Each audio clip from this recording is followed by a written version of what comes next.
maybe what soul crafting is allowing our soul to remember what we really came here to be after all. When I looked at the final chapter in this book that we've been studying, Who Have I Come Here to Be? And it was titled Soul Crafting. I got into the same internal debate that I get into sometimes when I think about soul growth, which was one of the core values of my church in Orlando. It's like, can we really grow our soul? You know, isn't a soul kind of a soul, just what it is? I mean, maybe what it is, I'm simply growing my awareness of what my soul is and what it can do and what it came here to be. So when we talk about soul crafting, you know, maybe what I'm doing is simply crafting an awareness and an expression of my soul. Maybe. It's a nice thing about being in unity is we get to say, perhaps. And maybe that too. And yes, and. Which is one of Reverend Christine's favorite expressions. Yes, and. That's all possible. So, as we have looked through these weeks, as we've journeyed through this very excellent tool in deciding how we've come here to be, we've looked at qualities that are represented by different elements. The element of fire, the element of earth, the element of water, and the element of air. And there are many, many qualities in here that have been assigned to each of those that we can affirm for ourselves and hold. So when it comes to this finale, this way of bringing it together, what the authors chose to do is look at an element that they refer to as cosmic consciousness. Now, for anyone new to Unity, anyone visiting for the first time, that may seem a little woo-woo, which we've been accused of being from time to time. But it is really an excellent way of stating a spiritual principle that, as the authors point out, has been around for a long, long time. The Buddhists told a story of Indra's net, which I think is another great way of looking at cosmic consciousness. And without going into the whole story of it, essentially Indra's net is an idea that everything, every part of the universe is connected with a three-dimensional net, if you can imagine that. And at the intersection of each of the threads of the net is a jewel. And that jewel reflects not only every other jewel in the net, but every reflection of every other jewel in the net to infinity. And it speaks at a very deep level to the connectedness we experience in consciousness. And that idea has been carried forward through many different metaphysical interpretations, many different ideas, all the way up into the 20th century, where they talk about Pierre Teilhard de Chardin's idea of the noosphere, which he actually came to after listening to another Russian lecturer. And to give you a quick idea of what that is, it's essentially that here on this planet we had first a geosphere. We had a rock, formed from space, from the raw materials, the elements of the stars, the same ones we're formed from. We are stardust made life. But we began with a geosphere and then developed a biosphere. Life happened, right? From the inorganic rock, we had life. Then from life, at some point, we developed consciousness. And so essentially there is a sphere of consciousness that now affects this experience in the same way that the biosphere changed the geosphere. We certainly, by our consciousness, are changing the biosphere and the geosphere. If you have any doubt about that, look out there. Our thoughts, our collective consciousness is changing this world. Now, there are times when that is for the better, and those are the times and the ways that we choose to move forward with. There are certainly some ways in which our collective consciousness has caused harm to our biosphere and our geosphere, and hopefully we will grow in consciousness beyond the perceived need to do that. Amen? Yeah. But at the core of this is that idea that somehow we are all connected. Now, lest this sound terrifically out there, I would remind us that science has postulated another connection that it still doesn't know how to see except by its effect. And what I'm talking about is the law of gravity. The law of gravity, which is generally accepted, states that every particle of matter in the universe is attracted to every other particle of matter in the universe. Now, obviously, some of those lines of attraction are so weak that they produce negligible results. But a very obvious result of the gravity between our bodies and the planet we are on is that we stay down here unless we, try to jump for a moment or put ourselves in an airplane and fly or a rocket and leave its gravitational field. But it is still attracted to us nonetheless. Now, and I'm going to get a little scientific here, if energy equals matter times the speed of light squared, all right, then matter equals energy divided by the speed of light squared. So if there is something that binds all matter that people can't see, but we can see the effects of it, gravity, I'm wondering if there isn't somehow a corresponding force that binds all thought, binds all energy, that grand field that we might call cosmic consciousness. We could also call it the mind of God.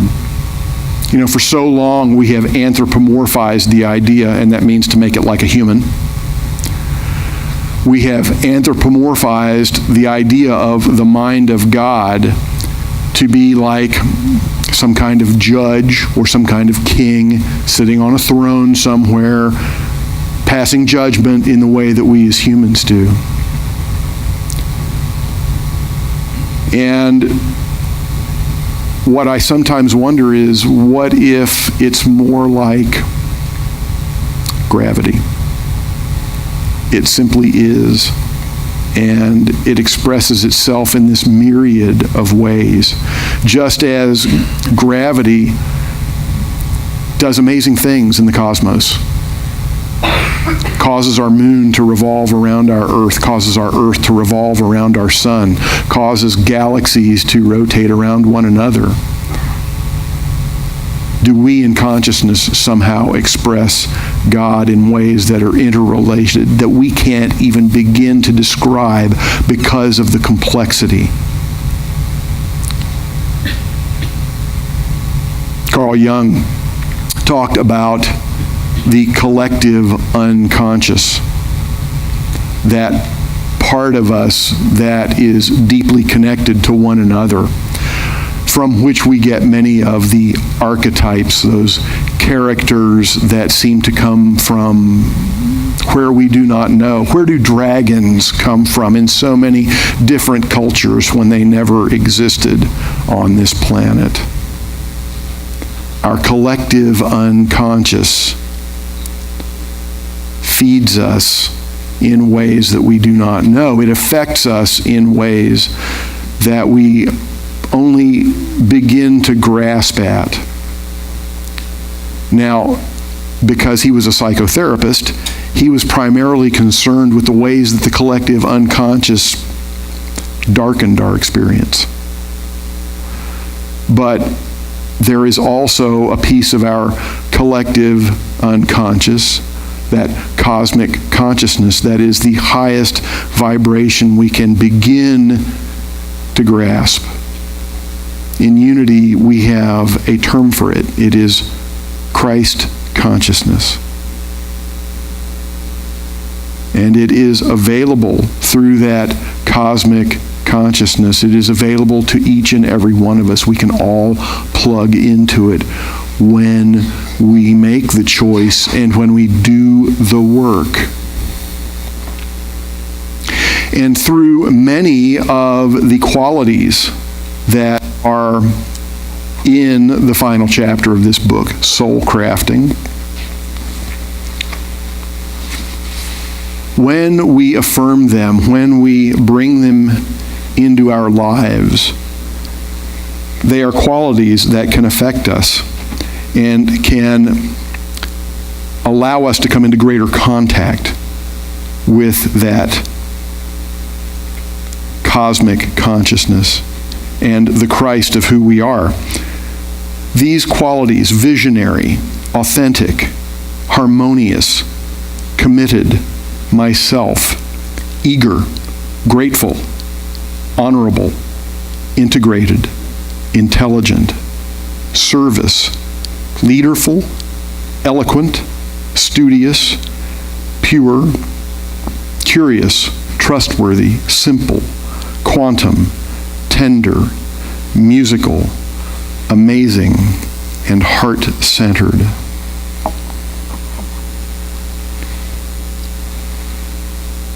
We can find in them many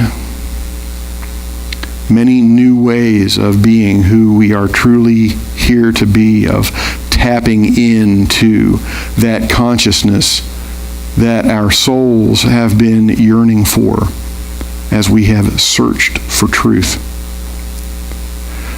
When I read through that list of qualities, I was, as I have in past weeks, thinking of people who embodied them. And the first person that came to me was Jesus. The other one was Kwai Chang Caine. Wow, I am really dating myself, aren't I? Yeah, there's a couple people going like this. Yeah. He was the hero in the TV series Kung Fu. Yeah. The Shaolin monk. So since today is Palm Sunday, we'll get into the metaphysics of Kung Fu some other time. And we'll focus on Jesus just today. But we'll get back to Kwai Chang Caine some other time. But those are some amazing qualities, and I think about them, and some of them are related, like harmonious and musical. Some of them seem to be opposites, like service and leaderful. But they all lead us to that experience of inner consciousness. As I was meditating on some of these qualities, I thought about the quality of harmony and being harmonious. And I remembered in my youth, I did a lot of singing. And when I was in ninth grade, our junior high school choir director asked myself and 3 of my buddies that I'd grown up with if we would be in a quartet. And we said, yeah, sure, we'll do that. I mean, we had literally all grown up together. We grew up in about a 3-block radius. And she said, well, what would you guys like to sing? She said, you can sing some modern stuff, like the Letterman or the Beach Boys, or you can sing barbershop quartet music. We all just looked at each other and in unison said, barbershop quartet. If you're not familiar with that music, other than it sounds old-timey, the main feature of it is the harmony. It features extremely tight harmony. And if you've ever been with people who sing it or you've ever heard it, one thing you'll know is that it is very much music of the moment. I mean, you can play it on the piano, but when a group sings it, sometimes we have to adjust the notes to fit. It is very much an ear and throat music. We have to come together and become part of a group consciousness to be fully in harmony. It is an amazing thing to share that group consciousness, to create something together, to be part of something larger than ourselves. And sometimes we can do things that shouldn't be possible. I remember as we were preparing for a competition one time, our music teacher, Ms. Green, had been recording us and then playing it back to us so we could hear what we were doing. Well, we get to this one chord in a song. She's like, wait a minute. And she stopped the tape and rewound it. And she replayed it again. She said, right there, do you hear it? There were 4 of us, but there were 5 notes. We were creating a vocal overtone with our harmony. Now, in instrumental music, that's pretty common. You get overtones, but some instruments rely on overtones almost. In vocal harmony, it's a little tougher because you have to have those voices dialed in so perfectly that the frequencies are ringing the air and it creates another tone. In our search for what the collective consciousness really means, to me, that is such a perfect example that somehow together we create something that is beyond the sum of its parts. It is more. When we talk about being the Christ of who we are, I don't know that we could do it alone. I think we were meant to find this together. Jesus didn't try to do what he did and to teach what he did alone. The very first thing he did was get some people together to teach them how to teach.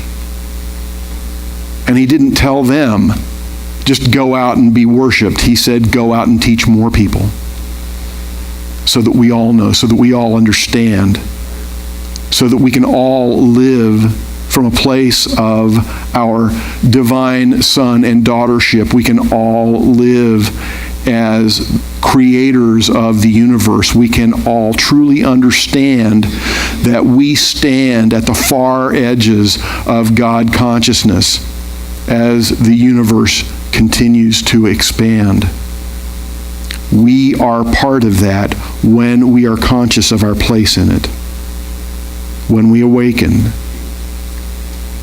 When we are willing to go within and do the work in consciousness. When we are willing to remove our blocks to understanding. When we are willing to face those shadows that separate us from the light. When we are willing to be all these qualities that we've been talking about these past 5 weeks and more. So much more.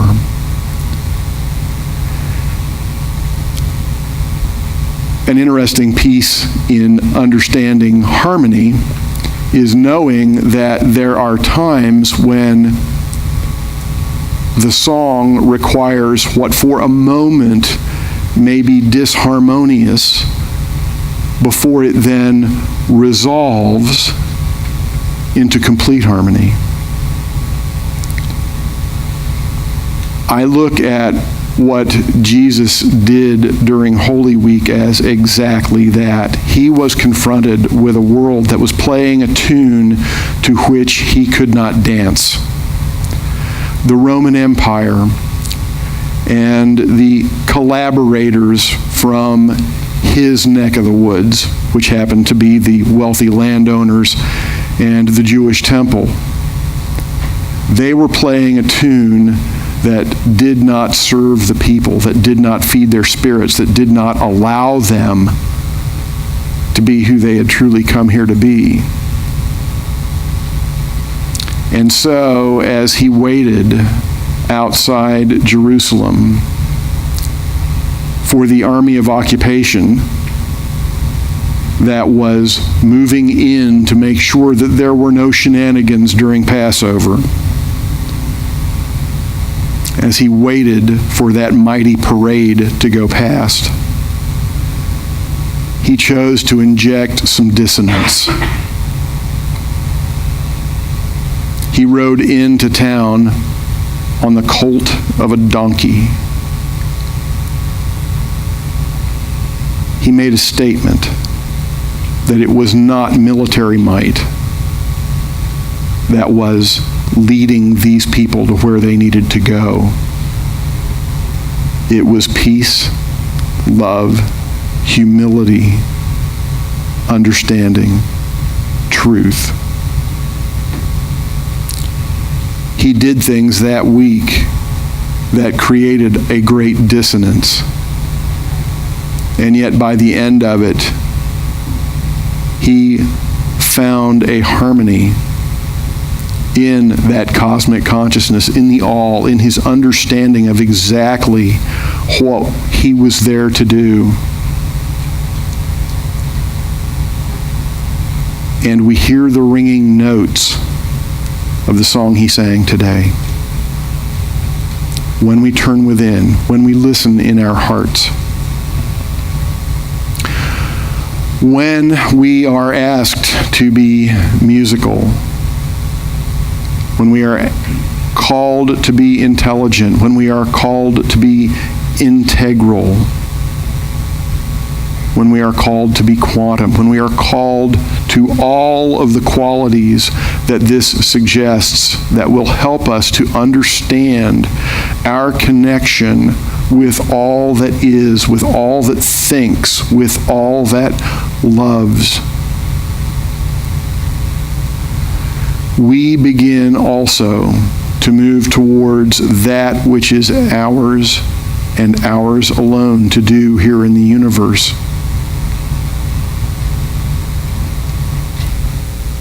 I can't ask each and every one of you to ride to your imminent death the way he did. Someday, some of us may be called. In whatever we are called to do, what we must know is that the consciousness of the universe is with us always. We are never alone. And when we choose to be truly ourselves, to fulfill our purpose, we find that new Jerusalem, that place of peace and love and brotherhood and joy, whether it is on this plane of existence or the next. These are not who we are. Even the bumps on an EEG are not who we are. We are beyond that. Just like gravity, I can't show you who you truly are, but you can, by how you choose to be who you have come here to be. This week, as we begin the celebration of who Jesus showed us he came here to be, I invite you to take a look at these qualities, at the qualities you are choosing to put on. Because who we show up as is a lot more important than what we show up in. Be who you have come here to be. The energy of the cosmos is within you.